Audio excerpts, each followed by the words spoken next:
Welcome back. As it was mentioned at the top of the show, Governor Greg Abbott ordering all of us to continue social distancing and letting us know that schools would not be open at this point until May the 4th. Joining us now is Governor Abbott. He's live from Austin this evening. Thank you so much for taking the time to speak with us, Governor. Now, sticking to the topic of social distancing, how would you rate the state of Texas as far as taking this pandemic seriously? Well, listen, Texas has been aggressive from the very beginning, going back to January, long before it came here, and we continue to elevate standards as we work our way through this, including today. What my executive order does today, it actually elevates the criteria that people must abide by to make sure they are following proper social distancing.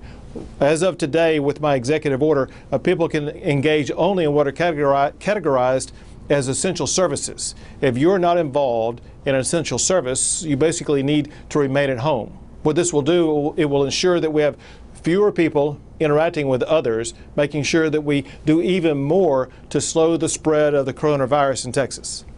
Sure. Now, before the coronavirus came out, I know that we had plenty of money in the rainy day fund. How are we looking at this point as far as helping Texans with that fund? Well, that fund is so important for situations like this, and so the fund has not yet been needed to be tapped into for the response, because separate from that fund is another fund, a disaster fund that the governor has oversight over, that we're able to use to help to respond to this. But because of all the funds that have been provided by the federal government, most of the expenses that will be incurred either by the state of Texas or let's say by Lubbock will be covered in one way or the other. And so we need to work through the math of all the funds that have been provided by Congress as we decide which pot of money will be used to pay for what. All right, very good. Now, Governor, when do you expect to see the peak of this virus in our state? So I've had the opportunity to have multiple visits with Dr. Birx. Dr. Birx is one of the doctors who is the advisor to the president. She's the doctor in charge of the coronavirus task force at the White House. And her anticipation and hope is that it could be sometime in the middle part of April. That would be on a national level. The state level can differ a little bit, but I will tell you this, and that is with the distance practicing that we've seen among the people in the state of Texas, that is going to help bend the curve even faster. So we really appreciate the way that so many Texans have embraced this, and they're working to help us ensure that we bend that curve as quickly as possible so that we can get back to normal as quickly as possible.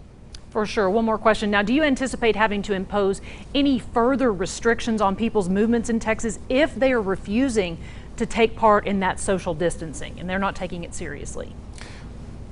Sure. Well, certainly we hope not, because we hope that all Texans will be responsible and make sure that they are not part of the process of transmitting the COVID-19 disease. However, state law does authorize using quarantine authorities and tools if that is necessary.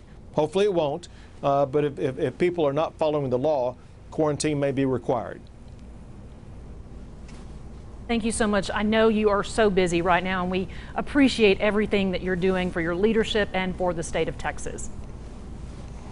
My pleasure. God bless you all, and God bless Lubbock. God bless Lubbock. All right, don't go anywhere. We'll be right back.